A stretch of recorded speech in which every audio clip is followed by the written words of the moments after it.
रात के करीब 10 बजे थे। भोपाल की एक पॉश कॉलोनी में सब कुछ सामान्य दिख रहा था, लेकिन उस कॉलोनी में एक बंद कमरे में एक ऐसी कहानी खत्म हो रही थी जिसका सच अब पूरे देश को झकझोर रहा है। फोन पर एक बेटी अपनी माँ से रोते हुए कह रही थी, मैं यहाँ खुश नहीं हूँ। और फिर अचानक फोन कट जाता है। कुछ देर बाद खबर आती है कि वो बेटी अब जिंदा नहीं रही। एक तरफ रिटायर्ड जज का परिवार, दूसरी तरफ क्रिमिनल लॉयर पति, और बीच में एक नवविवाहित की रहस्यमयी मौत। पहली नजर में मामला सिर्फ एक संदिग्ध मौत लगा, लेकिन जैसे जैसे आखिरी कॉल, परिवार के आरोप और बंद कमरे की राज सामने आए, वैसे वैसे ये कहानी और ज्यादा डरावनी होती चली। क्या ये आत्महत्या थी या फिर सब कुछ पहले से प्लान किया गया था? और अगर दिशा अपने मायके लौटने वाली थी तो फिर उसकी मौत उस रात कैसे हो गई? आज की इस क्राइम स्टोरी में हम बताएंगे आपको कि भोपाल के उस घर का सच, जहां शादी के सिर्फ 5 महीने बाद एक बेटी की जिंदगी हमेशा के लिए खत्म हो गई। आप देख रहे हैं ब्लैक स्टोरी, कत्ल, साजिश, धोखा, अपराध की वो कहानी जिन्हें सुनकर रूह कांप उठी। भोपाल के कटारा हिल्स इलाके में रहने वाली दिशा शर्मा की जिंदगी बाहर से देखने पर बिल्कुल परफेक्ट लगती थी। नोएडा की रहने वाली दिशा पढ़ी लिखी, नौकरी करने वाली और अपने सपनों को लेकर बेहद गंभीर लड़की थी। मैट्रिमोनियल साइट के जरिए उनकी मुलाकात भोपाल के एडवोकेट समर्थ सिंह से हुई। समर्थ पेशे से क्रिमिनल लॉयर बताया जाता है और परिवार का न्यायिक बैकग्राउंड भी काफी मजबूत था। पिता रिटायर्ड जज, माँ भी न्यायिक सेवा से जुड़ी रही। परिवार को लगा कि बेटी अच्छे और प्रतिष्ठित घर में जा रही है। इसके बाद 12 दिसंबर 2025 को दोनों की शादी हो गई। शुरुआत में सब कुछ सामान्य दिखाई दे रहा था, लेकिन परिजनों का आरोप है कि शादी के कुछ समय बाद रिश्ते का असली सच सामने आया। कभी नौकरी छोड़ने को लेकर तनाव, कभी पैसों को लेकर ताने, तो कभी छोटी छोटी बातों पर मानसिक दबाव। दिशा ने दिल्ली की अपनी नौकरी छोड़ दी थी और भोपाल आकर नई जिंदगी शुरू करने की कोशिश कर रही थी, लेकिन परिवार का कहना है कि वहां उसे अपनापन नहीं मिला। धीरे धीरे दिशा का व्यवहार बदलने लगा। जो लड़की पहले खुलकर बात करती थी, अब अक्सर चुप रहने लगी थी। परिजनों के मुताबिक दिशा पिछले कई महीनों से अंदर ही अंदर टूट रही थी। वो अक्सर अपनी माँ से बातें करते हुए इशारों में अपनी परेशानी बताती थी, लेकिन शायद किसी ने नहीं सोचा था कि मामला इतना खतरनाक मोड़ ले सकेगा। फिर आई 13 तारीख की वो रात, जिसने सब कुछ हमेशा के लिए बदल दिया। रात करीब 10 बजे दिशा ने अपनी माँ को फोन किया। बताते समय उसकी आवाज कांप रही थी। वो बुरी तरह डरी हुई थी।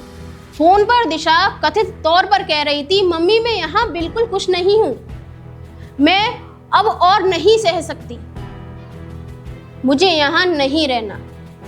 परिवार का दावा है कि दिशा रो रही थी। उसने मानसिक प्रताड़ना, झगड़े और मारपीट तक की बातें अपनी माँ को बताई। माँ उसे शांत कराने की कोशिश कर रही थी कि तभी कमरे का दरवाजा खुलने की आवाज आती है। परिजनों के मुताबिक दिशा अचानक घबरा जाती है, उसकी आवाज धीमी पड़ जाती है और फिर कुछ सेकंड बाद फोन कट जाता है। उसके बाद घर में अजीब सा सन्नाटा छा गया। परिवार बार बार कॉल करता रहा, लेकिन दूसरी तरफ से कोई जवाब नहीं मिला। मिनट बीतते गए, घबराहट बढ़ती गई और फिर अचानक वो खबर आई जिसने पूरे परिवार को अंदर तक तोड़ दिया कि दिशा जिंदा नहीं है। परिवार का आरोप है कि मौत के तुरंत बाद उसे भोपाल एम्स लाया गया, लेकिन इस पूरे घटनाक्रम में कई ऐसी बातें थी जिन्होंने उनका शक और गहरा कर दिया। दिशा के भाई मेजर हरजीत शर्मा का दावा है कि उनकी बहन पहले ही भोपाल छोड़ने का फैसला कर चुकी है और वो वापस नोएडा आने वाली थी। यहाँ तक कि टिकट तक बुक हो चुकी थी। यानी जो लड़की घर लौटने की तैयारी कर रही थी, वो अचानक मौत तक कैसे पहुंच गई? आखिर उस बंद कमरे में उस रात क्या हुआ था? यही सवाल अब इस पूरे केस का सबसे बड़ा रहस्य बन चुका है। लेकिन कहानी यहीं खत्म नहीं होती। जैसे जैसे जांच आगे बढ़ी, वैसे वैसे इस केस से जुड़े ऐसे खुलासे सामने आने लगे जिन्होंने पूरे मामले को और ज्यादा रहस्यमय बना दिया।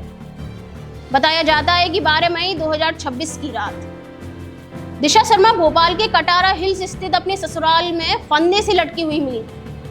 उन्हें तुरंत अस्पताल ले जाया गया, लेकिन डॉक्टर ने उन्हें डेड ऑन अराइवल घोषित कर दिया, यानी अस्पताल पहुंचने से पहले ही मौत हो चुकी थी। इसके बाद शुरू हुए पोस्टमार्टम और फॉरेंसिक जांच, और यहीं से कहानी एक के बाद एक ऐसे मोड़ लेने लगी जिन्होंने कई बड़े सवाल खड़े कर दिए थे।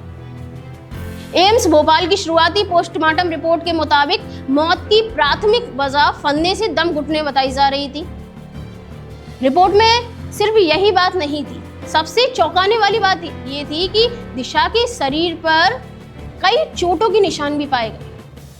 रिपोर्ट के मुताबिक हाथ, कान और शरीर के दूसरे हिस्सों पर ऐसी चोटें मिली जो मौत से पहले लगी थी। बताया गया कि ये चोटें किसी भारी या कुंद वस्तु से लगने जैसी दिखाई दे रही थी, यानी सवाल अब और बढ़ चुका था और बड़ा हो चुका था। अगर ये सिर्फ आत्महत्या थी तो फिर शरीर पर चोटों के निशान कैसे आए? क्या मौत से पहले कोई झगड़ा हुआ था? क्या कमरे के अंदर हाथापाई हुई थी, या फिर कहानी कुछ और ही थी?